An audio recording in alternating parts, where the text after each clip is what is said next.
Hello, and welcome to the Fighters Guild of Terranum. I am Wrecker, this is my brother Iraler, and today we are going to show you how the guild plays chess. You know, Wrecker, chess is fun, but you know what would make it more fun? What's that, Iraler? Indeed, I have a suggestion.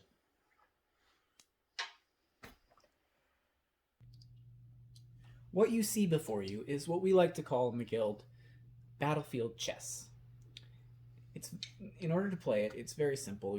What you'll need is a normal chessboard, a deck of cards, and a pair of dice. Now you can use a normal pair of d6 as depicted here. However, for this demonstration, Iraler and I will be using a d12 each. So one of the first things that you're going to need to do is you're going to need to take your deck of cards and shuffle them. We're not going to be showing this on camera as that would probably take too long. But in order for most card games, you need to shuffle them at the beginning of the game anyways, so it's pretty self-explanatory there. Then you will take your deck and you will deal 5 cards to each player. Each player throughout the game will keep these 5 cards in their hands or hidden from the other player's view.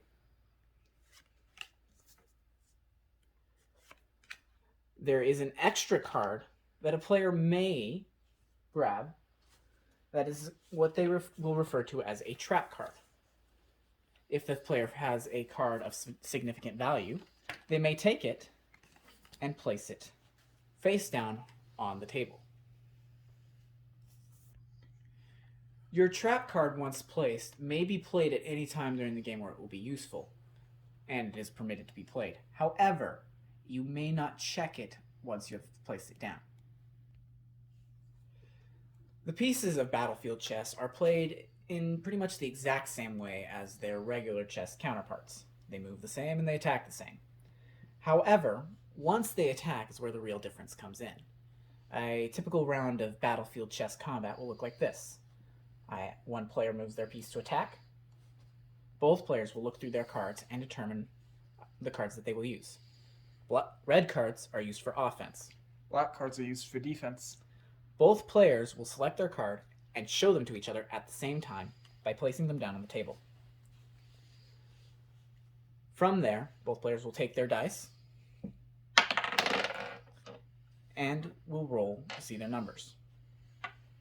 In this case, I have a 9 plus my attack card, which is a 10, which tallies up to a 19 of attack. Whereas Iraler has rolled an 8, when tallied with his defense card of 5, equals a defense of 15. Since 19 beats 15, I have taken his piece. Suppose the roles were reversed, and I instead placed down a 5 card and rolled a 4. And Iraler still played his 5 defense, but rolled a 7. Now his total tally of numbers is higher than mine, which in this case means that he takes my piece.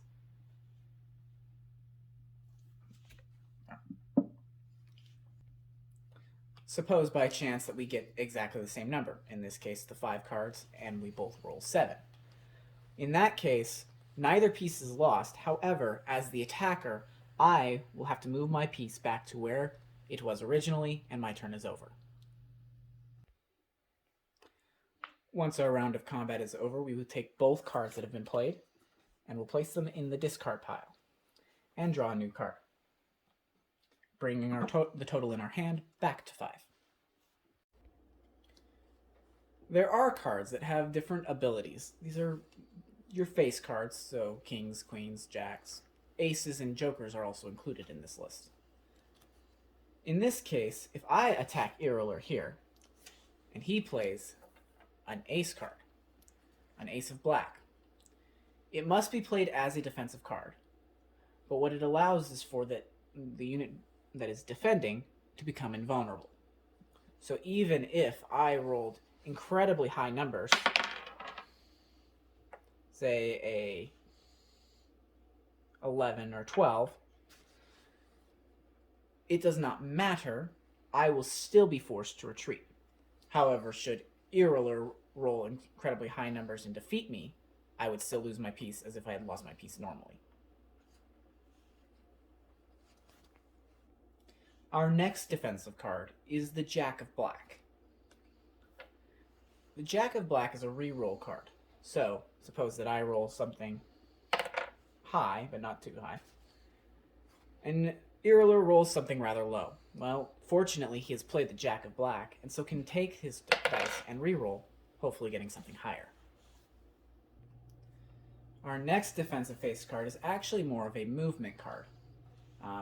It's not played in combat, typically, but what it can do is it can be used to take your king out of a sticky situation. The Queen of Black allows for you to take your king, who's in a tricky situation at the moment, and to swap him with your queen. Finally, for defensive face cards, we have the Black King. Again, this is another movement-oriented card, and not played during typical combat. Again, suppose your king or another piece is in a sticky situation and you'd rather get it out of there. What this card allows you to do is to take 3 simultaneous moves, and it allows you to phase through other units. For example,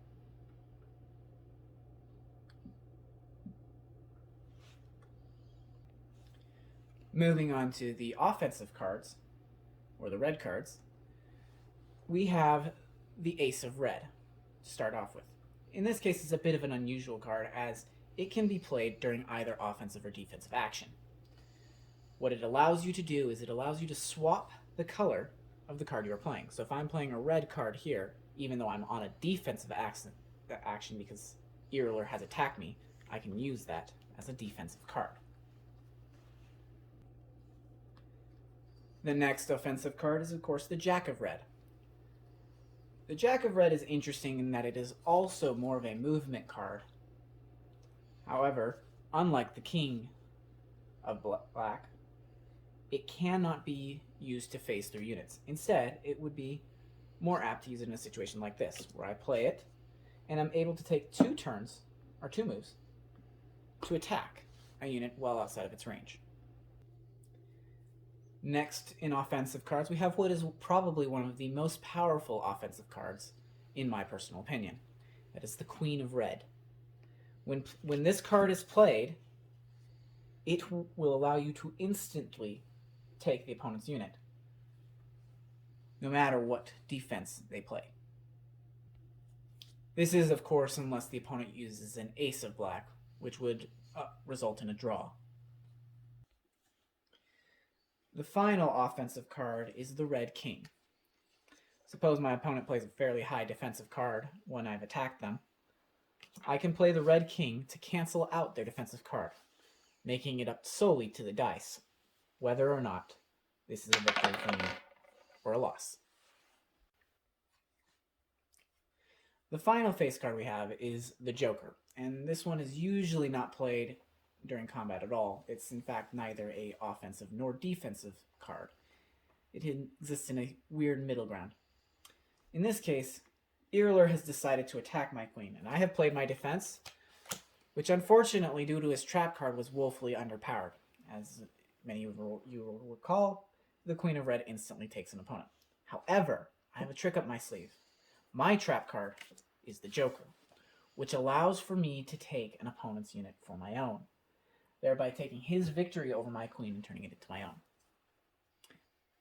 The Joker, if played when you have your full board, so if I still have my queen, I would only be able to take control of one of his units for 1 turn. However, since he had killed my queen already, I instantly take that unit, and it remains mine for the rest of the game. The one caveat to this card is that it cannot be used on pieces within direct attacking distance of the king. For instance, Irilor cannot play his Joker to take my queen back, nor can he use it against my king directly. Now that we've demonstrated the rules of this game, Wrecker and I will play a hopefully quick game to show you guys how it all works. We'll probably only wind up showing clips of this game, as a game like normal chessboards can wind up taking quite a while.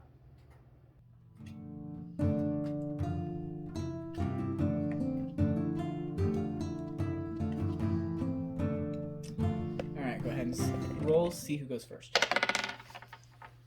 8. What do you got? Got a bad habit of rolling off the table, but that is a 5. So in this case, it looks like Irola goes first.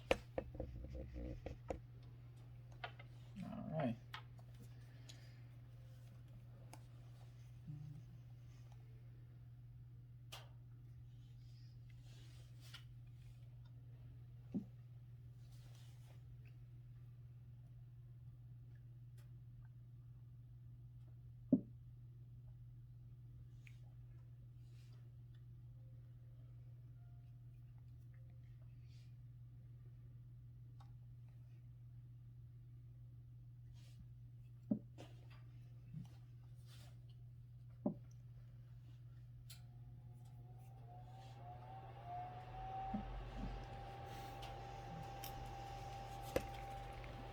Ready?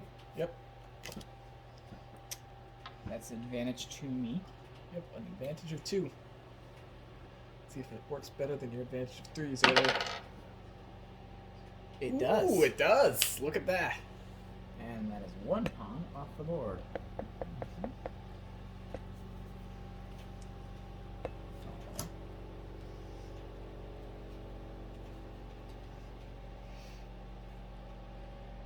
Okay. That's 1 advantage me. The cards are on my side this game. Ha ha ha. Or the rolls, really. Yep.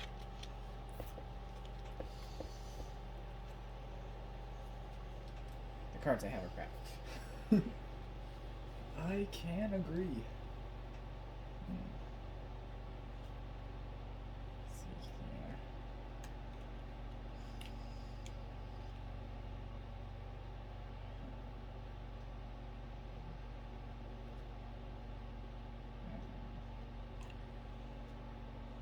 You know what? Might as well go 2 for 2 and see if I can get anything to stick. Ready? Advantage 1 me.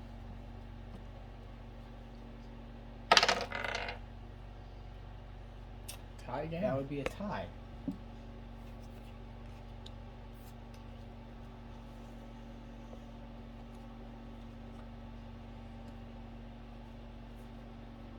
Alright, your move. It is indeed.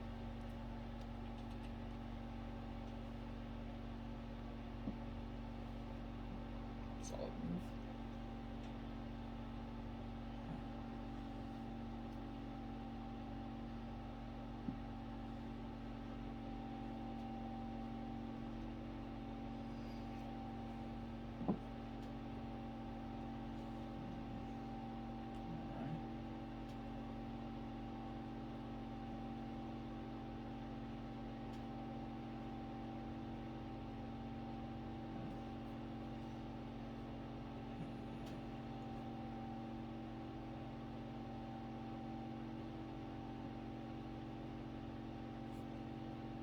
Interesting. I'm not commonly gonna line up 3 pawns, huh? Typically not, no.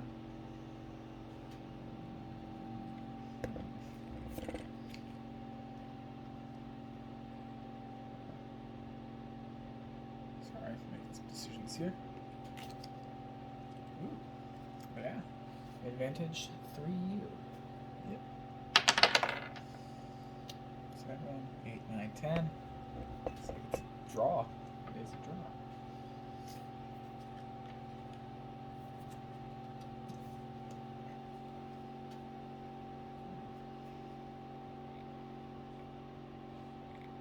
So it's my turn, huh? Mm-hmm.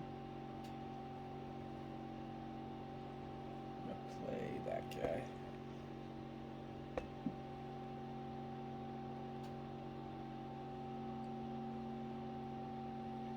Alright. Your turn.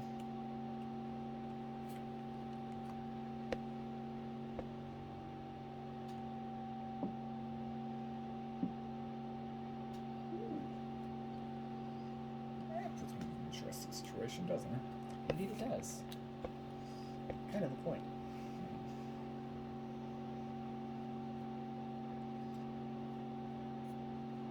This is a pretty interesting early game move that I'm gonna pull, I think. But I think it would be worth it. Interesting. I see what you did. Yep. Very well.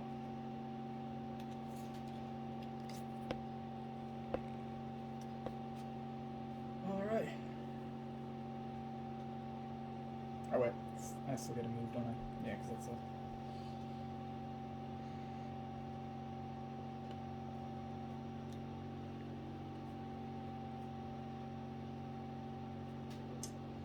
Very well, I shall see what your trap is. Trap. Just moving up. Advantage to you.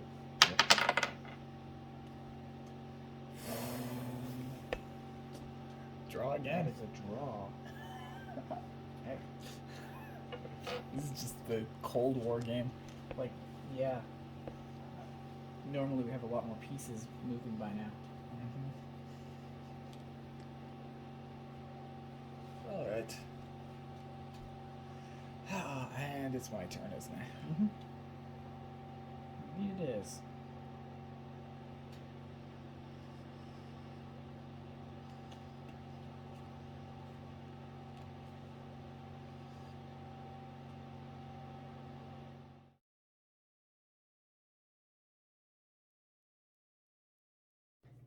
And that is how we play chess.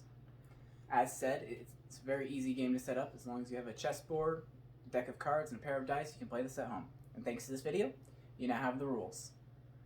If this is something that interests you, or if you want to see more, we do have a version of this game that involves setting up the pieces diagonally and rotating the board every round. So if there's enough interest here, we might do another video on that.